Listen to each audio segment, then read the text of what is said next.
Hello friends, कैसे हैं आप सब लोग। आई होप आप सब लोग बिल्कुल ठीक होंगे।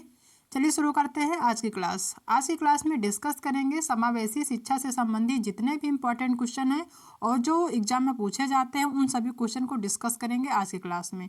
ये जो क्वेश्चन है बहुत ही इंपॉर्टेंट है। अगर आप प्रीवियस ईयर का क्वेश्चन पेपर उठा के देखते हैं तो इनमें से आपको क्वेश्चन देखने को मिल जाएंगे। ठीक है, ये वही क्वेश्चन है जो एग्जाम में पूछे जाते हैं। तो आज की जो क्लास है बहुत ही इंपॉर्टेंट होने वाली है। क्लास को शुरू से लास्ट तक देखिएगा ताकि समावेशी शिक्षा से संबंधित जितने भी क्वेश्चन पूछे जाते हैं एग्जाम में वो आपके क्लियर हो जाए। ठीक है, और हाँ, अगर आप चैनल पर नए हैं तो चैनल को सब्सक्राइब कर लीजिएगा।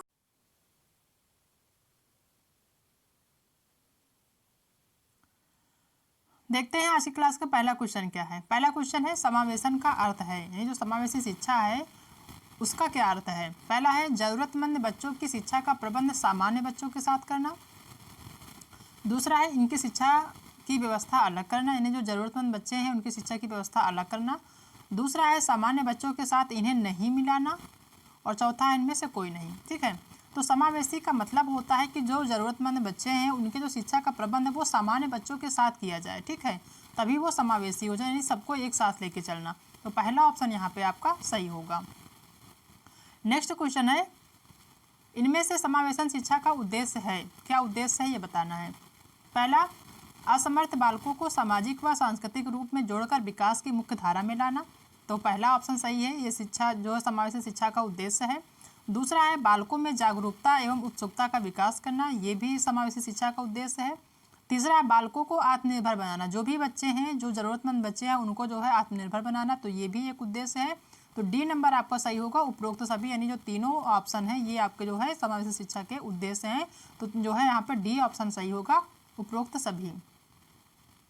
नेक्स्ट क्वेश्चन है कि समावेशीकरण की सफलता के लिए आवश्यक है, यानी जो समावेशीकरण है इसकी सफलता के लिए कौन सी चीज़ें आवश्यक है वो बताना है। पहला है अभिभावकों की भागीदारी का ना होना। दूसरा है क्षमता निर्माण का अभाव। तीसरा संवेदनशीलता और चौथा इनमें से कोई नहीं। तो समावेशीकरण की सफलता के लिए जो सबसे ज़रूरी होता है वो होता है संवेदनशीलता। जो ज़रूरतमंद बच्चे हैं उनके प्रति संवेदनशीलता जो है सबसे ज़्यादा ज़रूरी है समावेशीकरण की सफलता के लिए। तो थर्ड ऑप्शन यहाँ पे आपका सही होगा। नेक्स्ट क्वेश्चन देखते हैं कि समावेशी शिक्षा में किस प्रकार के छात्र शामिल होते हैं। जो समावेशी शिक्षा है उसमें किस प्रकार के छात्र शामिल होते हैं। पहला है सामान्य और विशिष्ट छात्र। दूसरा है केवल सामान्य छात्र। तो जहाँ पे केवल आपको नजर आ जाए वो ऑप्शन आपका हमेशा गलत होगा, तो ये ऑप्शन गलत है। दूसरा है केवल विशिष्ट छात्र, ये भी गलत होगा। तीसरा प्रतिभाशाली छात्र। तो समावेशी शिक्षा में सिर्फ प्रतिभाशाली छात्र नहीं शामिल होते बल्कि सामान्य और विशिष्ट दोनों प्रकार के छात्र शामिल होते हैं। ठीक है, तो पहला ऑप्शन आपका यहाँ पे सही होगा। नेक्स्ट क्वेश्चन है कि बच्चों के लिए निःशुल्क एवं अनिवार्य शिक्षा का अधिकार अधिनियम 2009 किस आयु के बच्चों के लिए लागू है। जो निःशुल्क एवं अनिवार्य शिक्षा का अधिकार अधिनियम लाया गया था वो जो है किस आयु के बच्चों के लिए लागू है वो बताना है। पहला है 6 से 14 वर्ष के बच्चे के लिए। दूसरा है 7 से 13 वर्ष के बच्चे के लिए। तीसरा है 5 से 11 वर्ष के बच्चे के लिए, या फिर 6 से 12 वर्ष के बच्चे के लिए। तो जो निःशुल्क एवं अनिवार्य शिक्षा का अधिकार अधिनियम लागू किया गया था वो किया गया था, फर्स्ट ऑप्शन सही होगा, 6 से 14 वर्ष के बच्चों के लिए लागू किया गया था। इन 6 से 14 वर्ष के जितने भी बच्चे हैं उनकी जो शिक्षा होगी वो निःशुल्क होगी और अनिवार्य होगी। ठीक है, जो कि इनका अधिकार है। तो पहला ऑप्शन यहाँ पे सही होगा। नेक्स्ट क्वेश्चन है कि सभी के लिए विद्यालयों में सभी की शिक्षा इनमें से किसके लिए प्रचार वाक्य हो सकता है। ये क्वेश्चन वेरी इंपॉर्टेंट है कि सभी के लिए विद्यालयों में सभी की शिक्षा, ये एक वाक्य है। तो इसके लिए कौन सा जो है ये किसके लिए प्रचार वाक्य है ये बताना है। पहला सहयोगात्मक शिक्षा, दूसरा समावेशी शिक्षा, तीसरा पृथक शिक्षा और चौथा इनमें से कोई नहीं। तो सभी के लिए विद्यालयों में सभी की शिक्षा, यानी जो भी विद्यालय है उसमें सभी बच्चों के लिए शिक्षा जो है लागू हो, ये जो प्रचार वाक्य किसके लिए है तो ये है समावेशी शिक्षा के लिए। समावेशी शिक्षा के माध्यम से हम जितने भी ज़रूरतमंद बच्चे हैं उनको एक ही विद्यालय में एक ही छत के नीचे एक समान शिक्षा देंगे। ठीक है, तो बी ऑप्शन यहाँ पे सही होगा। नेक्स्ट क्वेश्चन देखते हैं कि समावेशी किस सिद्धांत पर आधारित है। पहला है सामाजिक संतुलन। दूसरा है समता एवं समान अवसर। तीसरा है विश्व बंधुता और चौथा इनमें से कोई नहीं। तो जो समावेशी है वो इस सिद्धांत पर आधारित है कि बच्चों को समता एवं समान अवसर दिया जाए। ठीक है, तो सेकंड ऑप्शन यहाँ पे सही होगा। ये जो है समावेशी का सिद्धांत है। या फिर इस सिद्धांत पे आधारित है समावेशी शिक्षा। नेक्स्ट क्वेश्चन है कि एक समावेशी कक्षा वह है जहाँ, एक जो समावेशी कक्षा वह है जहाँ पे ऑप्शन बताना कि कौन सा ऑप्शन सही है। पहला है जहाँ तब तक आकलन की पुनरावृत्ति होती रहती है जब तक प्रत्येक अधिगमकर्ता न्यूनतम श्रेणी प्राप्त कर न ले। ये ऑप्शन आपका गलत होगा क्योंकि यहाँ पे न्यूनतम श्रेणी की बात करी गई है।